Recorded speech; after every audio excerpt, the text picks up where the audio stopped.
वंशराज दुबे और प्रवक्ता भी हमारे साथ मौजूद हैं।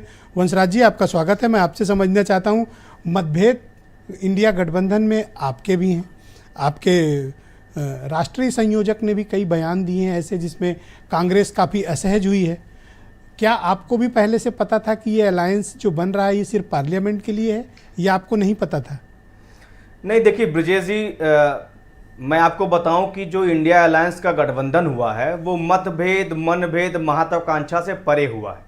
और इस पूरे गठबंधन से शुरू से आप देख लीजिए कि सबसे ज्यादा बौखलाहट भारतीय जनता पार्टी नरेंद्र मोदी को कैसे है। आपको याद हो कि भारतीय जनता पार्टी ने इंडिया अलायंस का नाम दे दिया ईस्ट इंडिया कंपनी से, तुलना कर दी, जो गुलामी का प्रतीक माना जाता है। इंडियन मुजाहिदीन से दे दिया। इंडिया यानी भारत, जो एक तरीके से जिसमें संविधान में हमारे जो एक तरीके से दर्ज है कि इंडिया दैट इज भारत, लेकिन किस तरीके से अपमान करने का काम तो शुरू से भारतीय जनता पार्टी कर रही है। रही बात आम आदमी पार्टी की, तो आम आदमी पार्टी ने कभी इस बात को नहीं कहा कि हम इंडिया अलायंस से अलग हैं या जो है उससे परे हैं। हम हर बार इस बात को कह रहे हैं कि इंडिया का अलायंस जो हुआ है, जो इंडिया गठबंधन हुआ है 26-27 दलों का, वो बड़े प्लेटफॉर्म के लिए हुआ है। सर, आपकी पार्टी ने कांग्रेस को भ्रष्ट कहा है। नहीं, भारतीय जनता पार्टी ने कितने लोगों को भ्रष्ट कहा है? आज उनके 36 दलों को उठाकर आप देख लीजिए, आप भी उसी राह पर हैं जो बीजेपी कर रही है। भानुमति का कुंभा जो जोड़ने का काम भारतीय जनता पार्टी कर रही है 36 दलों का। कहते थे शेर अकेला, शेर अकेला, शेर अकेला, और 36 दलों का मिला के मेला कहते हैं शेर अकेला।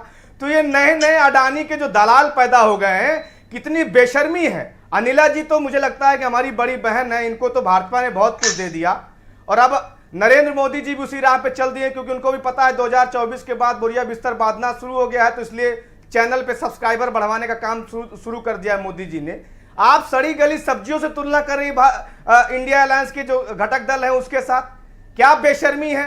आप सरकार बनाती हैं पंजाब में गठबंधन करके, तब वो सब ठीक रहते हैं। बिहार में आप गठबंधन करती तब सब ठीक। लेकिन आज कई अपोजिशन के दलों के लिए बीजेपी कंसर्न है कि उनकी इज्जत होनी चाहिए। नहीं, देखिए, ये आपको अच्छा नहीं लगा सुन के?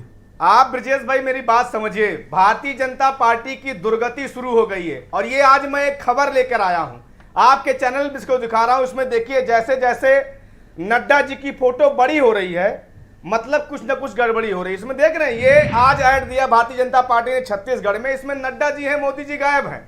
और जितनी गारंटी भारतीय जनता पार्टी दे रही 5 राज्यों के चुनाव में, सब मोदी जी की गारंटी है। यानी आप इस बात को समझिए। तो चुनाव के बाद 3 दिसंबर के नतीजों का आप लोग वेट कर रहे हैं कि अगर तब तय करेंगे उसके बाद अलायंस की बात? देखिए, और मतभेद तब सुलझाएंगे या कंटिन्यू रहेंगे? देश की जनता समेत 5 राज्यों के जनता को नरेंद्र मोदी जी ने 2014 से खूब मूर्ख बना लिया।